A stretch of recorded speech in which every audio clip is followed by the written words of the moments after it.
시장에 보는 눈을 키우는 시간입니다. 오늘은 크리스마스를 맞이해서 매우 특별한 손님을 모셨습니다. 한국은행 취직했던 기자이시면서 최근 하나자산운용에서 채권 부분 전략가로 활동하고 계시는 분입니다. 노현우 과장입니다. 과장님 안녕하세요. 네, 안녕하세요. 네. 오늘 생애 최초의 생방송이자 증권방송 출연이라고 들었습니다. 네, 네, 잘 오늘, 부탁드립니다. 알겠습니다. 오늘 좀 엑기스 있게 가시죠 그럼. 네. 연준이 정상화에 돌입했습니다. 네. 연준 긴축 이퀄 조정이다라는 네. 항등식은 아닌데 투자자분들이 상당히 항등식으로 생각하시는 분들도 있어요. 어떻게 네. 생각하시나요?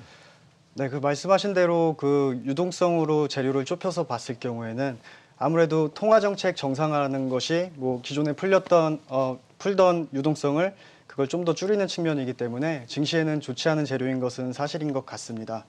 다만 이게 일방으로 작용할까? 이 부분에 대해서는 좀 아니라고 생각을 하는데요. 최근에 뭐 12월 FOMC도 하나의 시사점이 아닐까 생각을 합니다. 그래서 12월 FOMC에는 뭐 테이퍼링이 종전보다 가속화됐고, 그리고 금리 인상도 테이퍼링이 종료된 후 바로 실행될 수 있다 이런 얘기가 나왔는데, 재료만으로 봤을 때에는 이것이 뭐 긴축으로 가는 거고, 그리고 증시에는 좋지 않은 재료이지만 실제로는 그 증시가 그날 정책 결정 당일에는 좀 오르고서는 그리고 시장 금리도 내렸거든요. 그래서 이런 거를 봤을 때에는 그 시장의 예상이 얼마나 반영돼 있는지를 봐야 될 것 같고, 아마도 그 예상보다 그 반응 그게 과격하지 않다면 연준의 결정이 그것은 시장을 그 약세를 초래하지는 않을 거라고 보고 있습니다. 그래서 뭐 최근에 블룸버그 조사 결과도 그 펀드 매니저들 대상으로 조사를 했는데요. 한 100여 명 조사를 했는데 가장 큰 리스크로 꼽은 게 연방준비제도의 뭐 정책 실패 그런 우려를 가장 큰 리스크로 꼽았습니다. 그래서 연준이 그러한 과격하게 뭐 시장과 소통에 실패하지 않는 한은 그렇게 약세 재료로만 판단하기는 어려울 거다, 뭐 이렇게 말씀을 드릴 수 있을 것 같습니다.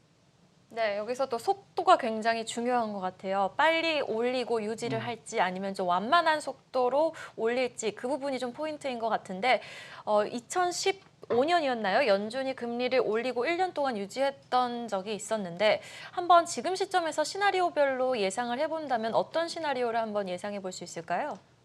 예, 그 워낙 불확실성이 큰데요. 저는 뭐 첫 연준의 기준금리 인상 시점으로는 그 3월을 꼽고 있고, 그 이유를 말씀드리면 뭐 최근에 연준이 테이퍼링을 가속화했는데 기존 스케줄대로 했으면은 연준이 6월에 테이퍼링을 끝내고 6월 인상 카드를 손에 쥘 수 있었습니다.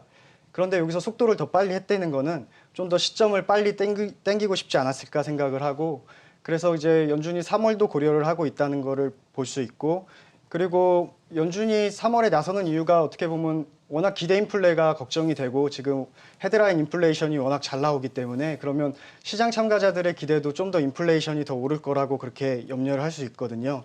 그래서 저는 연준이 이번에는 좀 빠르게 3월에 올리기 시작하고 그 다음 인상도 시장 예상보다는 좀 더 빠를 것 같아요.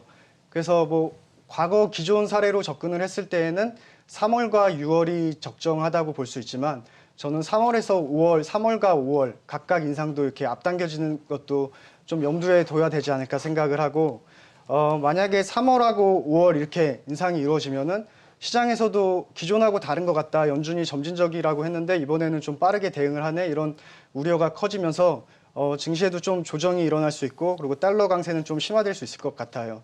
그런데 3월하고 6월 그렇게 점진적으로 가면은 거의 분기별 한 번이기 때문에 예전과 뭐 크게 다르지는 않다, 이런 시각이 좀 힘을 받으면서 증시는 뭐 강보합 수준으로 그 이벤트 불확실성 해소 정도로 반응하지 않을까 그렇게 생각을 하고 있습니다.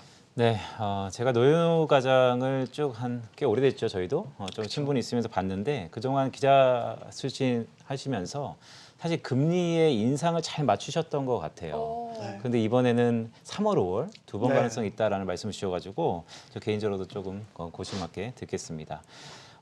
FOMC 이후에 미국의 장단기 금리 차가 빠르게 축소되고 있습니다. 결국 성장에 대한 우려가 있다는 것이죠.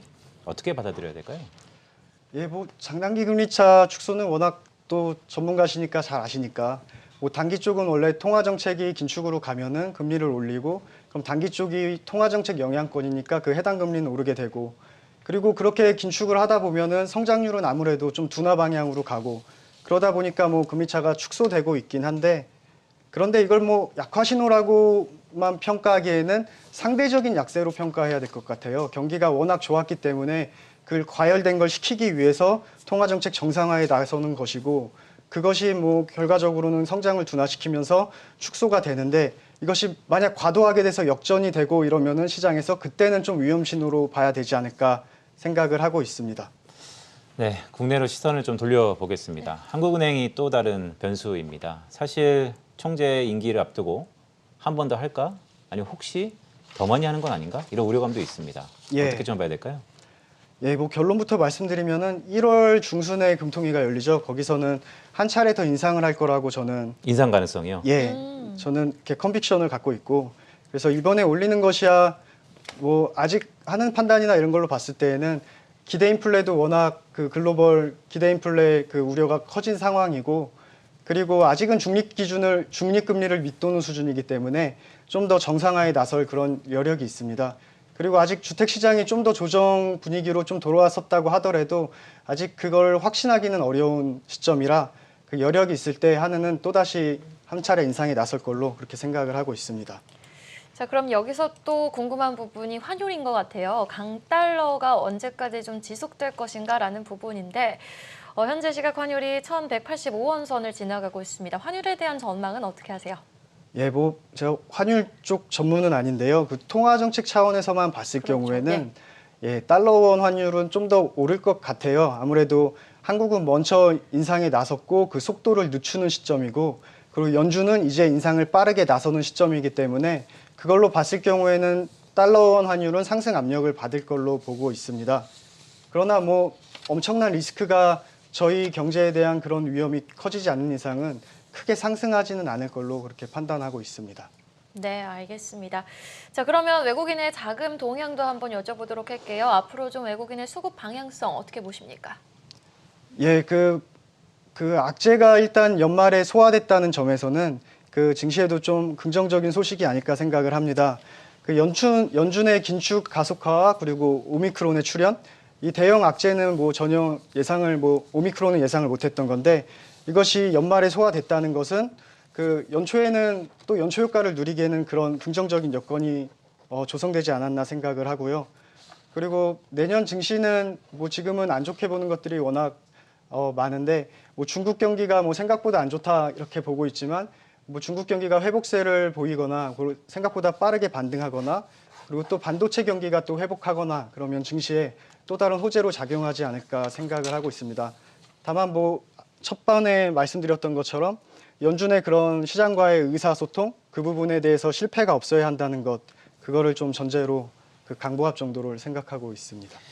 네, 한국은행이 금리를 올린다는 거 사실 컨센서스이기도 합니다. 예. 한 번 이상에 대해서는 약간 빠른 감도 있지만요. 근데 어떠세요? 예전에 기자 출신이셨으니까 네.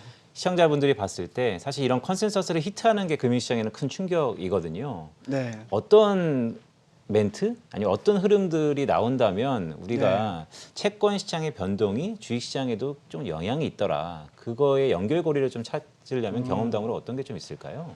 예, 그 말씀하신 대로 예고됐던 인상 이런 것들이 증시나 뭐 부동산에 충격을 준다고 생각은 하진 않아요.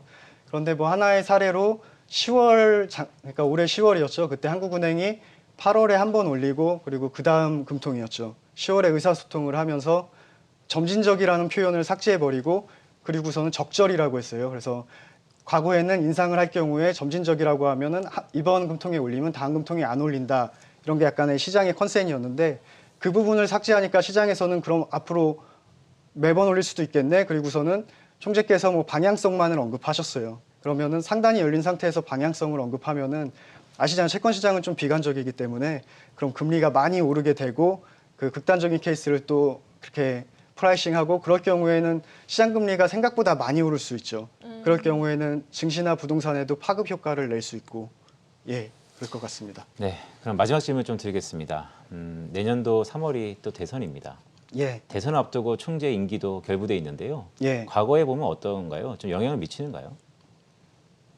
예, 뭐 이번처럼 대선하고 총재 임기 만료가 맞물리는 경우는 거의 없었다고 하더라고요. 그래서 워낙 예측하기가 어려운데 그래서 좀 시장에서는 긍정적으로 채권 시장의 긍정적인 거 금리 하락으로 보는 이유가 아무래도 이번에 올리고 남은 총재 임기가 끝나고 그리고 다음 총재를 임명하는 거는 이번 대통령이 될지 다음 대통령이 될지 원칙적으로는 이번 대통령이 임명을 할 수 있죠.